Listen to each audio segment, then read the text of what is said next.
Hello guys, ito naman po ang inyong lingkod, Sir Angod Motovlog na maghahatid sa inyo ng isang panibagong video. Ngayon po ay nandito tayo sa plaza ng Tabaco City, Albay para ipakita sa inyo ang ganda ng kanilang plaza. So yan, dito tayo nag-start. Then pupunta tayo paikutin natin yung plaza na yan. Then kita natin sa parting kanan natin, nandyan meron isang tent. May mga police tayo na assign dyan. Talagang yung peacekeeping ang ginagawa nila. Talagang pag may presensya ng mga police, siyempre ang lugar tahimik. So yan, ang pupunta mismo pinaka-sentro ng Tabaco City.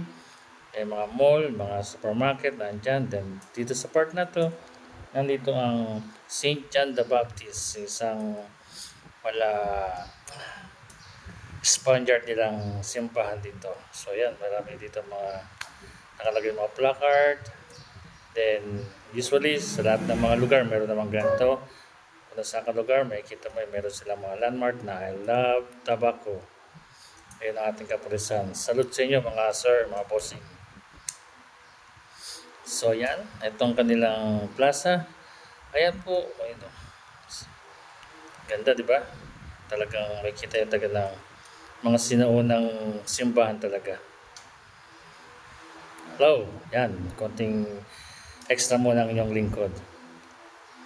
Yan ang kanilang kabuuan ng plaza nila. Then ito, meron isang monument dito ng tabak.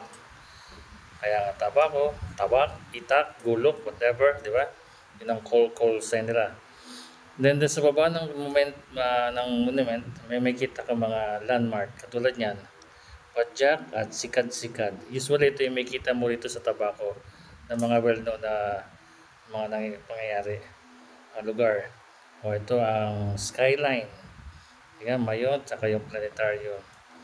Then ito naman po ang St. John the Baptist, the Paris Church. Yun po, yun sa kaliwa natin. Kanina, pinakita ko.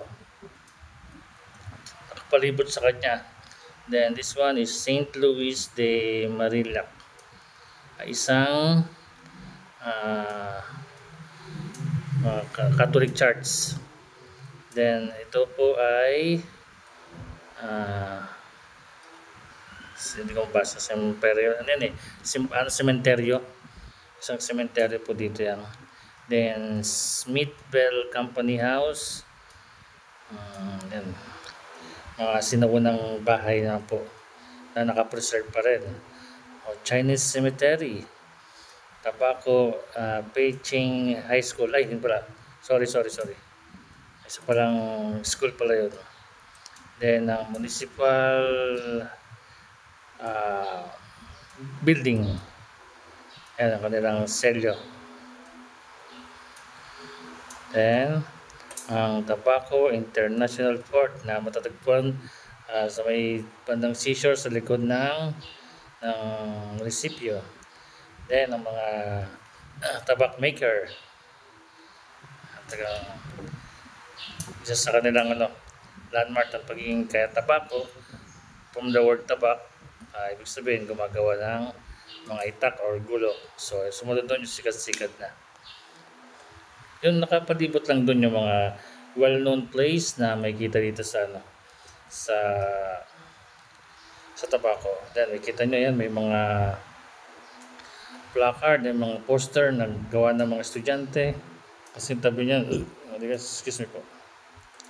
Then yan, meron siyang parang satellite. Naikot lang ako kaya medyo hindi ko na nilapitan na kung ano yung mga nakasulat doon. Mga punong nagbibigay lilim. And meron sila nasa sentrong pinaka-waiting shade. Ayun, pinaka parang clubhouse.